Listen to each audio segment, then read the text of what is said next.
नाही, तो उत्तमच करायचा. प्रपंच असावे सुवर्ण परमार्थी पंचीकरण. प्रपंच छानच करायचंय, उत्तम जोडून या धन उत्तम व्यवहारे उदास विचारे वेच करी तुकोबा म्हणतात की नाही. उत्तम प्रपंच करायचाच आहे, पण त्याचं व्यसन नाही लागू द्यायचं. कीर्तनाला येता का? नको. दूध फ्रीज मध्ये ठेवायचंय. कीर्तनाला येता का?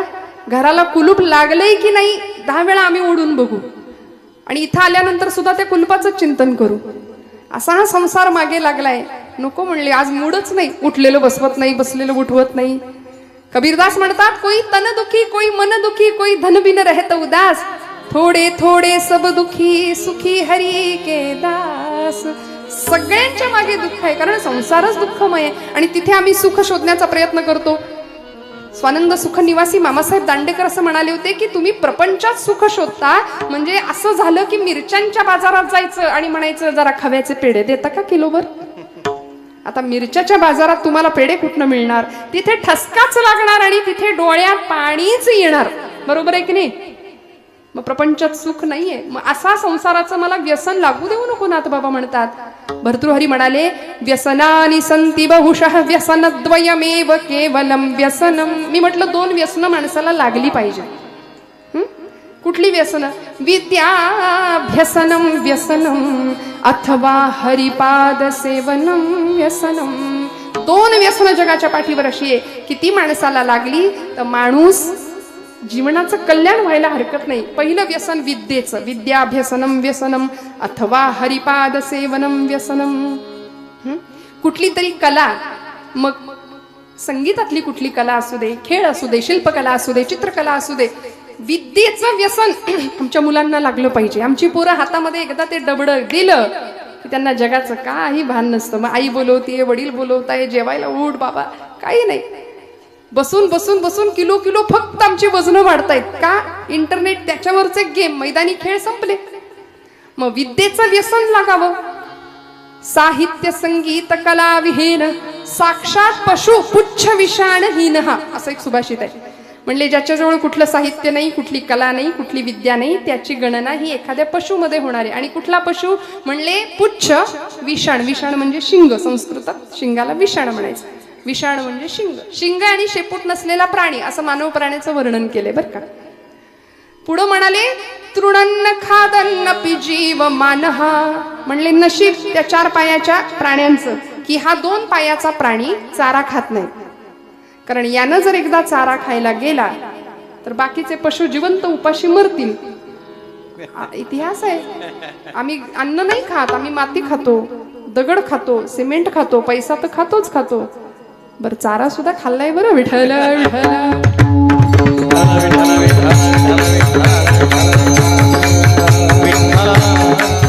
इतिहास आहे आमचा. त्यामुळे मनुष्य नावाचा प्राणी असा आहे म्हणून कुठली तरी विद्या असणं गरजेचं आहे. विद्या नावाची कुणी पोरगी नाही बरं. विद्या नाम व्यसनम, विद्येचं व्यसन. आणि दुसरं अथवा हरिपाद सेवनम व्यसनम, भगवंताचे पद चरण पाय, त्याचं व्यसन आम्हाला लागावं. म्हणून नाथबाबा म्हणतात, संसार व्यसनी पडो नेदी. नको देवा संसाराचं व्यसन. मग कसं राहायचं म्हणाले, ऐसे असावे संसारे जवबरी प्राचीनाची दोरे, पोरी घरचार मांडिला खेळ मोडोनी टाकेला.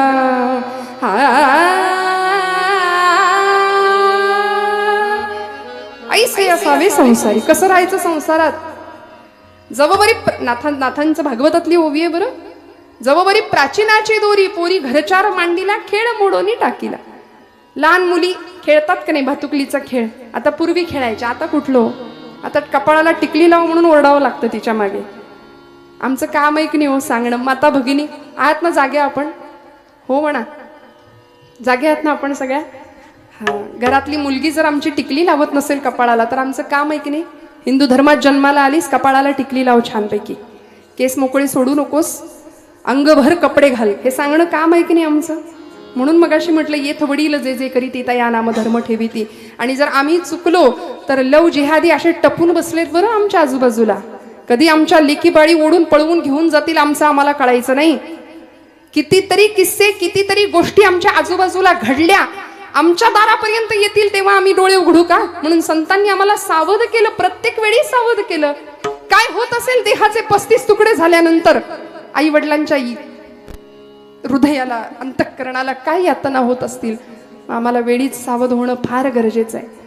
नाथांनी सांगितलं, लेकी बाळी संध्याकाळच्या वेळी खेळायला बसतात. भातुकलीचा खेळ पूर्वीच्या काळी खेळायच्या बरं का मुली. मग तो खोटाच संसार असायचा, खोटाच चहा करायचा, घरातल्या वडिलांना नेऊन द्यायचा, त्यांनी खोटा खोटा भुरके मारत प्यायचा.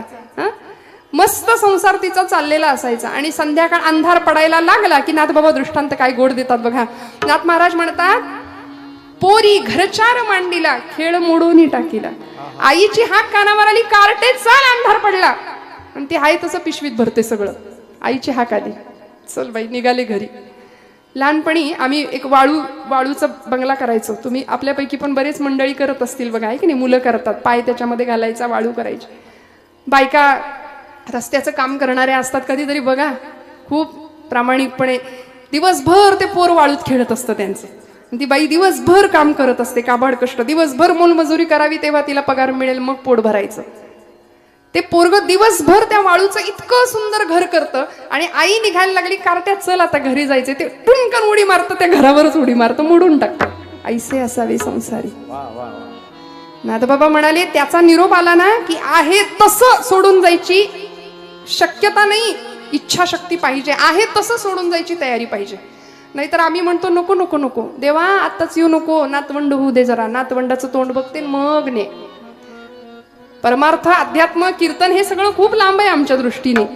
आणि तो नातू येतो, तो म्हणतो, आई आजी अजून पण ना तू इथंच. बघा, कळलं तर मराठी भाषा आहे.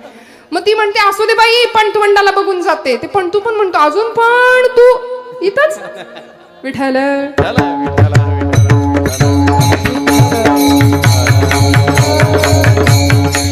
त्यामुळे लोकांना कंटाळा येईपर्यंत आमचं जीवन नसावं, संसाराचं व्यसन लागू देऊ नये. मग नाथबाबा म्हणतात की या संसाराचं व्यसन तर नकोच, तुझ्या चरणाजवळ मन स्थिर राहू दे. पण ते मन चंचल आहे, ते जर स्थिर असायचं असेल तर साधन पाहिजे. कुठलं साधन? अभंगाचं दुसरं नामस्मरण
म्हणून म्हटलं यांनी गात राहावं आणि आपण ऐकत राहावं. इतकी गुणीजन मंडळी आज साथीसाठी. जरा दिरंगाई केली का, काटकसर केली का टाळ्यांना? इकडे समोरनं दाद मागून नाही मिळत, खरं दाद यावी लागते. खोकला यावा तशी दाद येते आपसुक. खूप मनापासून दाद देत जा बरं का, कारण ही नादब्रह्माची स्वरब्रह्माची उपासना करणारी माणसं आयुष्य प्रचंड मेहनत कष्ट करून हे सगळं निर्जीव चांबड्यातनं इतका सुंदर आवाज काढणं आणि तुमच्या हृदयाला आनंद देणं हे सोपं नाहीये, हे सोपं नाहीये. नाथबाबा म्हणतात, नामस्मरण घडो संत समागम, वाबुगाची भ्रम नको देवा. मला तुझं नाम दे भगवंता, कारण मी तुझी पूजा फक्त नामानेच बांधू शकतो. तुका म्हणे मज अवघे तुझे नाम, धूप दीप राम कृष्ण हरी, कासयाने पूजा करू केशी राजा. भगवंता मला तुझं फक्त नामच घ्यायला आवडतं, मला बाकी जमत नाही काही.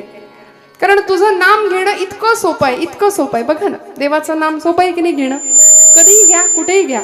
हो येता जाता, उठत बसता, कार्य करता, तदा देता घेता, वदनी वदता, ग्रास गिळता, घरी दारी शय्येवरी अतिसुखाचे अवसरी, समस्तांची लज्जा त्यजुनी भगवत चिंतन करी. कुठेही कुठल्याही स्वरूपात कुठेही नामाला बंधन नाही. सातारचे संत ब्रह्मचैतन्य गोंदवलेकर महाराज म्हणतात की नाम हे उपाधी रहित असावं. नामाला कुठली उपाधी नाही, काही बंधन नाही. कधीही घ्या, कुठेही घ्या. जनाबाईने काही विशिष्ट ध्यानधारणा केली होती का हो? पण जनाबाई अहो कधीही कुठल्याही वेळी हातामध्ये जातं असायचं, खुंटा हातात आला, एकीकडे पाय पसरलाय की हाक मारलीच पांडुरंगाला. जनी मांडते दळण, नाम ओठी घोळते. पांडुरंगा सख्या ये की रे बाबा, ये की रे बाबा, येशील का रे सख्या? दळिता कांडिता तुझं गाईन अनंत म्हणून हाक मारावी, असा पाय जनाबाईनं पसरलेला आणि हाक मारायची. जनी मांडते दळण, नाम ओठी घोळते, भारी जड हे जाते तुझी या विना. आणि सखा पांडुरंग म्हणायचा, जने जने जने आलो थांब. काय वेळ लावत होता हो भगवंत? नाही, लगेच यावं. हाक तुझी येता कानी, झोप बुडानी गावाई, का दळतेस एकली माझ्या विना. सख्या आलास का रे पांडुरंगा?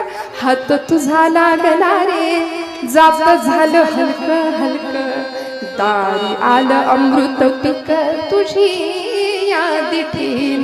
जने खरं सांगू का ग तुला, मी सुद्धा एकटाच आहे ग. माझ्याकडे येणारा प्रत्येक भक्त फक्त काहीतरी मागायला येतो. मीही होतो एकदा, करमेना मुळी मला, आरसा मला गे दिधला तुझी या दिठीन. दिशा उजळल्या गेला कोंबडा,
पांडुरंगाने धावत आणि पांडुरंगा बरोबर जनाईनी सुंदर माझं जात ग राम नाम गात ग किंवा फिरते बहुतेक आणि ओव्या गाऊ कौतुके तू ये रे बा विठ्ठला. भगवंतांनी यावं, येणाऱ्या जाणाऱ्या माणसांना दोन दोन आवाज ऐकू यावेत जनाईच्या झोपडीतनं. आणि अशा प्रवृत्तीची माणसं काही त्याच काळी होती असं नाही, आजच आहेत असं नाही, त्याही काळी होती. हे महिषासुरच सगळे बरं का, देवीनं मारावंच यांना. काम क्रोध रूपी सगळे महिषासुर. आणि चर्चा व्हायची गावामध्ये पंढरपुरामध्ये, पाटील पाटील जनाईच्या झोपडीतनं दोन दोन आवाज येतात. म्हणले एक पुरुषी आवाज आहे, ताबडतोब चौकशी करा. एकटी राहते ना, कोण होतं आतमध्ये, सगळ्यांनी चौकशी करावी. घेराव घातला झोपडीला आणि जनाबाई सकाळी सकाळी पीठ चोपड्यात भरलं, दरवाजा उघडला. गावातली सगळी मंडळी समोर उभी, गावचे पाटील कुलकर्णी गावची काही माणसं. विचारलं, पाटील काय काम काढलंयसा सकाळी सकाळी माझ्याकडं? पाटलांनी सांगावं, जने बाकीचं बोलू नको, आतमध्ये कोण आहे तेवढं सांग. कुठं कोण आहे तवा पाटील? मी एकटीच तर जातीया. जने खरं सांग, 100 माणसांनी दोन आवाज ऐकलेत आणि तू बरी म्हणते गो मी एकटीच आहे म्हणून. आतमध्ये कोण आहे खरं सांग. पाटील आता माझ्या बोलण्यावर तुमचा विश्वास नाही, तुम्हीच झडती घ्या माझ्या झोपडीची. केवढं तिचं झोपडं कोलमडलं त्या नाद्यात, कुणीच सापडेना कुणीच सापडेना. जने खरं सांग कोण आलं होतं ग? 100 माणसांनी दोन दोन आवाज ऐकलेत आणि तू म्हणते मी एकटी होती. खरं सांग, जने खोटं बोलू नको, कोण आलं होतं? पाटील माझ्या बोलण्यावर तुमचा विश्वास नाही, बोलले तर तुम्ही हसाल, सांगू का कोण आलं होतं? पांडुरंग आला होता. हसले सगळे. पांडुरंग? आणि तुझ्या झोपडीत जने पांडुरंग कशापायी आला होता ग? पाटील काय सांगू, जोंधळ्याच्या भाकरीची चवलयारी, पंढरीचा राणा येतो जनाईच्या दारी. काय सांगू पाटील तुम्हाला. बरोबर जने, पांडुरंग आला म्हणतेस, तुला दिसतो आणि आम्हासनी दिसत नाही, असं कुठं लपवून ठेवलंयस ग? आणि जनाबाई हसतात. तुम्हाला मला पडलेलं कोड सोडवतात. जनाबाई म्हणतात, पाटील लपवायचा कुठं असतो, हृदयाचा बंदी खाना केला, हृदयाचा बंदी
गळा बांधून या दूर असा बांधलाय करकचून. सोहम शब्दे मारा केला, श्वास घेतानाचा सूर. नामस्मरण सांगते बरं मी आपल्याला, नामस्मरण घडो. का मागणं मागितलं? सोहम शब्दे मारा केला, प्रत्येक श्वास घेतानाचा सूर सो आणि सोडताना हम, प्रत्येक श्वासाला नाम घेतलं. त्यामुळं विठ्ठल काकुळती आला. जनीला सांगतो, जने जने जने किती बांधशील, बांधून ठेवले. जनी म्हणे, आता विठ्ठला आता जीवे न सोडी तुला, असा बांधला त्याला. काकुळतीला येऊन भगवंत सांगतो, किती बांधशील मला भक्तिपाशामध्ये. नाथबाबा म्हणतात, भगवंता तुला बांधायचंय. यशोदेनी बांधला, जनाबाईनी बांधला, अनेक संतांनी बांधला, तसं मलाही तुला माझ्याजवळ बांधायचंय. सावतोबांनी बांधला हृदयामध्ये, तसं मलाही तुला बांधायचंय. म्हणून मला एक दे, नामस्मरण घडो. पुढचं मागणं मागतात, संत समागम दुर्जनांचा संग सुखे करावा खंडण, तुकोबराय म्हणतात. अशा दुर्जन संगतीमुळे तुमच्या माझ्या आयुष्याचं नुकसान व्हायला वेळ नाही लागत. पाण्याचा थेंब अनेकांच्या संपर्कात येतो, पण तो स्वाती नक्षत्रातल्या शिंपल्यात ज्यावेळी जातो तेव्हाच तो मोती बनतो. तुमच्या माझ्या आयुष्यामध्ये आजूबाजूला कोण आहे? आपल्याकडे एक शब्द आहे त्याला चौकडी, अजून एक शब्द आहे नाही बोलत, है की नाही? अशा चौकडीच्या जर आम्ही आहारी गेलो तर आयुष्याचं नुकसान व्हायला वेळ नाही लागणार. काय करते संत संगत, एक दृष्टांत सांगते, पुढे जाते. स्वामी विवेकानंदांचं उदाहरण आपल्याला माहिती आहे. जगाच्या पाठीवर योद्धा संन्यासी म्हणून ज्यांचा गौरव झाला. संन्यासी कधी योद्धा नसतो आणि योद्धा कधी संन्यासी नसतो. पण नरेंद्र लहानपणीचं नाव बरं का, बघा काय गंमत आहे. हा नरेंद्र लहानपणापासून मोठा व्हावा, उत्तम संगत लाभावी. खरं तर पाश्चिमात्य शिक्षणाचा प्रभाव होता आयुष्यावर. 16व्या वर्षीच अगदी वडिलांना विचारावं, बाबा आमच्यासाठी तुम्ही काय केलं? आताची पोरं सुद्धा विचारतात बघा, चटकपटक जरा गुण आला बोलण्याचा की आम्ही विचारतो तुम्ही आमच्यासाठी काय केलंय. मग आपण काय म्हणतो, अरे तुझ्यासाठी काय नाही केलं, रक्ताचं काय केलं, पाणी केलं, हाडाची काढ केली, जीवाचं क्या बात आहे, सगळं माहिती आहे तुम्हाला, हे सगळं केलं तुझ्यासाठी. पण पोरगा विचारतो तुम्ही आमच्यासाठी काय केलं. मग आता वडील म्हणून विश्वनाथ बाबूंची जबाबदारी काय होती बघा. विश्वनाथ बाबू दत्त नरेंद्रांच्या वडिलांचं नाव. कलकत्ता हायकोर्टाचे सुप्रसिद्ध वकील होते. नरेंद्रांनी प्रश्न विचारला, बाबा तुम्ही आमच्यासाठी काय केलं, तुम्ही आमच्यासाठी मागे काय ठेवलंय. त्यावेळी नरेंद्रांना विश्वनाथ बाबू सांगतात, नरेंद्रा घरामध्ये आपला कपाटाचा मोठा आरसा आहे की नाही, त्या आरशासमोर जाऊन उभा राहा, तुला उत्तर मिळेल तुझ्या प्रश्नाचं. आणि खरेच नरेंद्रनाथ कपाटासमोर जाऊन उभे राहिले. आरशासमोर स्वतःचं प्रतिबिंब आरशामध्ये पाहिलं आणि टचकन डोळ्यात पाणी आलं. उत्तर मिळालं, बाबांनी माझ्यासाठी काय ठेवलंय, आई वडिलांनी माझ्यासाठी काय ठेवलंय. उत्तर मिळालं की खरंच एवढा सशक्त बलदंड देह, एवढी देखणी शरीरयष्टी, काम करण्याची बुद्धिमत्ता, इच्छाशक्ती, स्वतःच्या कर्तृत्व शक्तीवर, बुद्धिमत्तेवर पूर्ण विश्वास, या पलीकडे आई वडिलांनी काय ठेवायचं असतं मागे. मला सांगा तुम्ही, आम्ही इतके झिजतो, आम्हाला जे मिळालं नाही ते आमच्या पोरांना मिळालं पाहिजे. आम्हाला नाही बाईक मिळाली, आमच्या पोराला त्याला गाडीची अक्कल नसताना 10वी 12वी त्याला मोटरसायकल मिळते, त्याला गाडीची अक्कल नसताना अगदी ऐन वयामध्ये त्याला मोबाईल मिळतो. आणि आम्ही कौतुकाने म्हणतो, माझं 1.5 वर्षाचं पोरग काय मोबाईल हँडल करतं, मला सुद्धा त्यातलं फंक्शन कळत नाही, एवढं छान. हे कौतुक नाहीये. योग्य वयात जर आम्ही त्यांना नाही शिकवलं ना, योग्य वयात, माझ्या नेहमी आवडीचं वाक्य, बऱ्याचदा मी बोलते की आम्ही मुलांच्या हातामध्ये योग्य वेळी योग्य वयात जर भगवद्गीता नाही दिली तर उद्या कोर्टात जाऊन गीतेवर हात ठेवण्याची पाळी त्याच्यावर आल्याशिवाय राहणार नाही. भगवद्गीता योग्य वेळी हातात द्या, तिकडे हात ठेवण्याची पाळी नाही येणार. आमचे आदर्श प्रचंड वेगळे आहेत बरं. आता जुन्या पिढीचे आदर्श वेगळे होते. मी जर इथं बसलेल्या बुजुर्ग माणसांना, जुन्या माणसांना विचारलं ना की तुम्हाला कोण आवडायचं, आमच्या पिढीला विचारलं ना, ए तुला कोण आवडतं, ते पटकन कुठल्या तरी हिरोचं नाव सांगतं, आहे की नाही. कोर्टाच्या त्या तुरुंगाच्या दारामध्ये त्या जजनी तुरुंगवासाची शिक्षा सुनावल्यानंतर तिथं रडतो ढसाढसा. असा सलमान खान नावाचा हिरो आमच्या पिढीचा हिरो आहे, आदर्श, आयडॉल. आणि आमच्या जुन्या मंडळींना विचारलं की तुमचे आदर्श कोण होते, तर जेलमध्ये, कोर्टामध्ये जजनी तुरुंगवास नाही, फाशीची शिक्षा सुनावल्यानंतर सुद्धा फाशीच्या तख्तावर चढून दोराचं चुंबन घेणारा 22 वर्षाचा एक क्रांतिकारक, ज्याची आई तुरुंगाच्या बाहेर भिंतीला हात लावून रडते की मला एकच पुत्र मिळाला. लोक विचारतात का रडताय आई साहेब, का रडता मातोश्री. ती म्हणते मला एकच पुत्र मिळाला, मला 7 मुलं मिळाली असती तरी मी देशमातेसाठी वाहिली असती. तो सुपुत्र जजनी तुरुंगवास नाही, फाशीची शिक्षा सुनावली तरी मेरा रंग दे,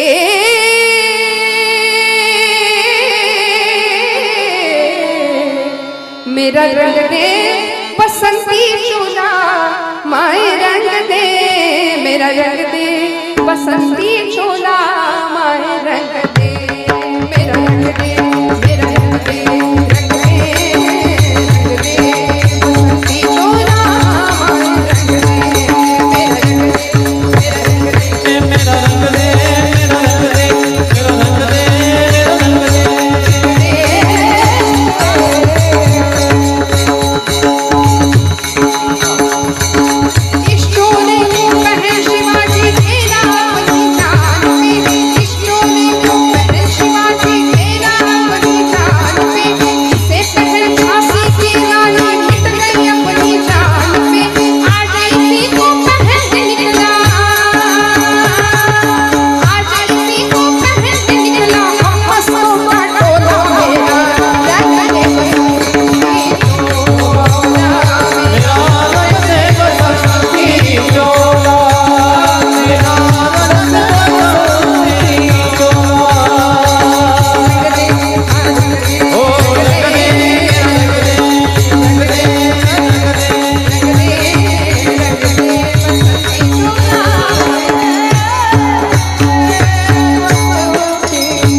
का सांगते? संगत,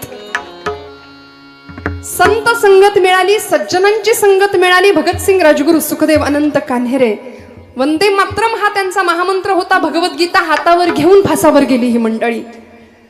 तुमच्या माझ्या आयुष्यामध्ये योग्य संगत नसेल तर आम्हाला अध्यात्म साधणार नाही, जीवनाचा पाया उत्तम राहणार नाही, भक्कम राहणार नाही. मी स्वामी विवेकानंदांची गोष्ट आपल्याला सांगत होते. दृष्टांतातून दृष्टांताकडे गेले पुढे. नरेंद्र, ज्यावेळी रामकृष्ण परमहंस त्यांच्या गुरुजींचं नाव, रामकृष्ण परमहंसांनी नरेंद्राला सांगितलं होतं, नरेंद्रा, कलकत्त्याजवळ पवहारी नावाचे एक साधू राहतात, त्यांच्याकडे जा, त्यांची भेट घे, साधूंचा आश्रय, साधूंचा संग मिळावा, जा, कधीतरी जा. पण स्वामीजींना वेळ नाही मिळाला, कारण ते परदेशामध्ये गेले. शिकागोची धर्म परिषद जिंकली. 11 सप्टेंबर 1893, जागतिक कीर्तीचा इतिहास घडवणारा तो दिवस आम्ही विसरतो बरं का. या तारखा, नको ते तारखा लक्षात ठेवतो, नको ते दिवस लक्षात ठेवतो. 14 फेब्रुवारीला महापूर येतो आमच्याकडे प्रेमाचा, असं उतू जातं त्या दिवशी. इतकं मदर डे, फादर डे, रोज आई वडिलांचे स्मरण अंतःकरणात ठेवायला काय बिघडतो? कशासाठी वेगळे दिवस पाहिजेत? आणि अशा संतांचं दर्शन घ्यायला स्वामीजींनी पाठवलं बरं का नरेंद्रांना. नरेंद्र गेले, शिकागोची धर्म परिषद जिंकली. ट्रेनच्या ट्रेन भरून तिकडं व्याख्यानाला माणसं असायची. त्यांच्या जागतिक कीर्तीचा असा महापुरुष विभूतिमत्व होतं. पुन्हा भारतात आले. लोकांनी विचारलं होतं की तुम्ही भारत माता सोडून गेलात, तिथला झगमगाट पाहिलात, तिथला ऐशोआराम अनुभवलात, आता कसं वाटतंय आपल्या गरीब भारत देशात आल्यानंतर?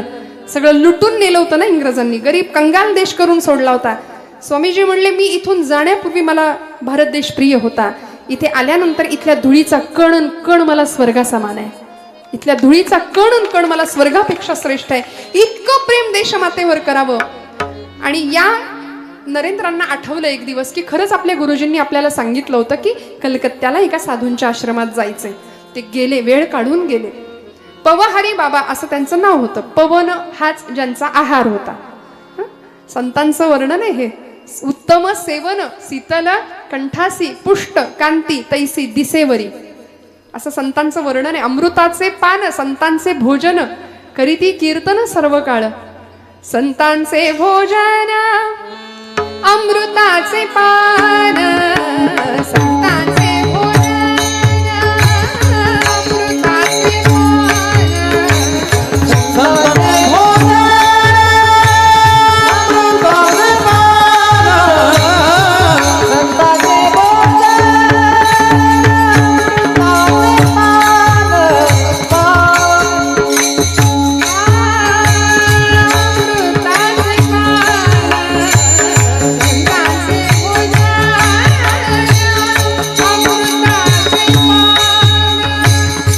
अमृताचे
साधूच्या आश्रमामध्ये स्वामी विवेकानंद गेले आणि कळालं की आता बाबा तिथं नाहीयेत. त्यांनी देहत्याग केला, समाधी घेतली. मग त्या आश्रमातला एक शिष्य त्यांचा तो आश्रम फिरून दाखवत होता स्वामीजींना, नरेंद्रांना. आणि फिरता फिरता तो सांगत होता की इथे आमच्या बाबांची ही पर्णकुटी, इथे ते ध्यानाला बसायचे, इथे आम्ही ज्ञानार्जनाला बसायचो, ही त्यांची ध्यानाची जागा. असंच करता करता स्वामी नरेंद्रनाथ म्हणाले की अरे बाबा, मला एक गोष्ट सांग ना, एक किस्सा सांग, एखादा प्रसंग सांग तुझ्या गुरूंच्या आयुष्यातला, बाबांच्या आयुष्यातला. तो म्हणाला हो सांगतो. आणि त्यांनी सांगायला सुरुवात केली. ऐका बरं खूप लक्ष देऊन. झालं असं, तो म्हणाला की आमच्या आश्रमात एके दिवशी भर दुपारी माध्यांनी चोर शिरला. दुपारच्या वेळी चोर आला आणि तो चोर थेट जिथं पवनहारी बाबा झोपले होते की नाही त्या कुटीतच शिरला.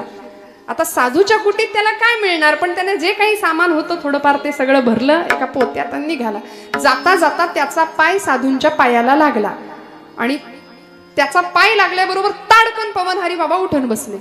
आता पुष्ट कांती अशी बघितल्या बघितल्या याला घाम फुटला. पोतं तिथंच टाकलं आणि धूम ठोकली जंगलाच्या दिशेने, अंधाराच्या दिशेने. पवनहारी बाबांनी ते पोतं उचललं आणि त्याच्या मागे धावत सुटले. तो चोर मागे वळून बघतोय, म्हणाले धावताय तिथपर्यंत ठीक आहे, पोतं घेऊन का धावतायत, मी तर ते टाकलंय तिथे. आणि एका क्षणाला पवनहारी बाबांनी त्याला असं पकडलं, अंगावरच्या उपवस्त्रांनी त्याच्या कपाळावरचा घाम पुसला आणि म्हणाले किती थकलास राजा, किती श्रमलास, किती दमलास. तो म्हणला अहो मी चोर आहे. मी विचारलं का तुला तू कोण आहे, मला काही घेणं देणं नाही म्हणाले त्याच्याशी.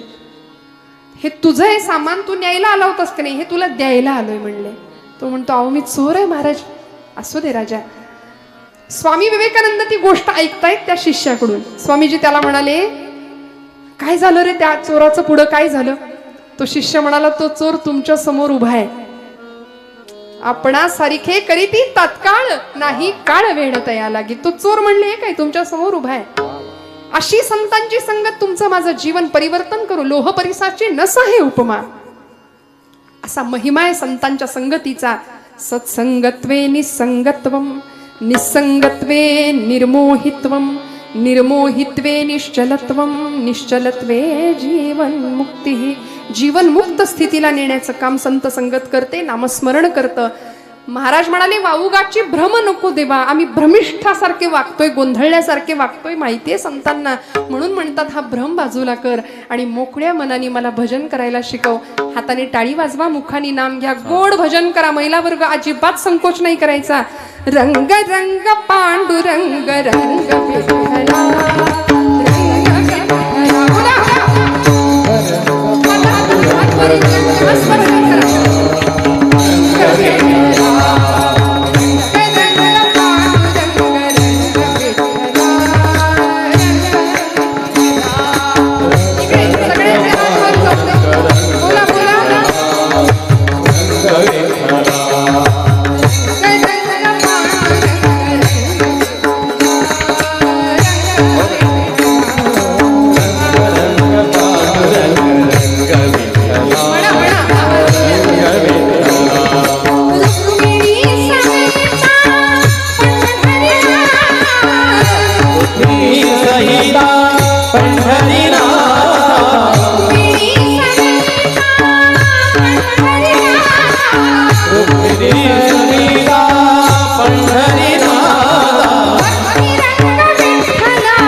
भजन केलं.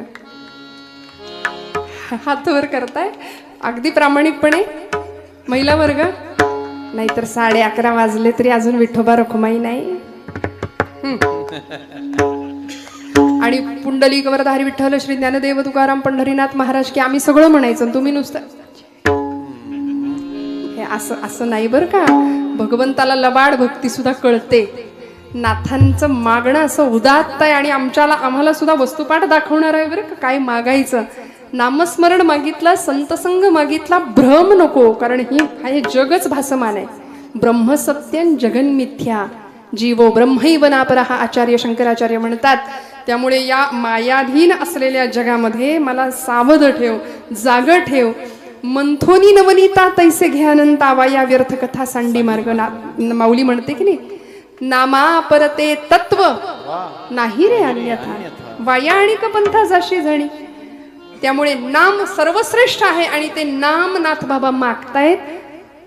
जसं दुधामध्ये तूप आहे का, दुधात लोणी आहे का, आहे का, जागे आहेत का आपण सगळे? दुधामध्ये लोणी आहे का, आहे नाही आहे? बरं, ते दिसतं का? ते दिसण्याकरता प्रोसेस आहे की नाही? ते विरजण लावण्यापासून जितकं चांगलं ताक आम्ही घुसळू तेवढं चांगलं लोणी वर येईल.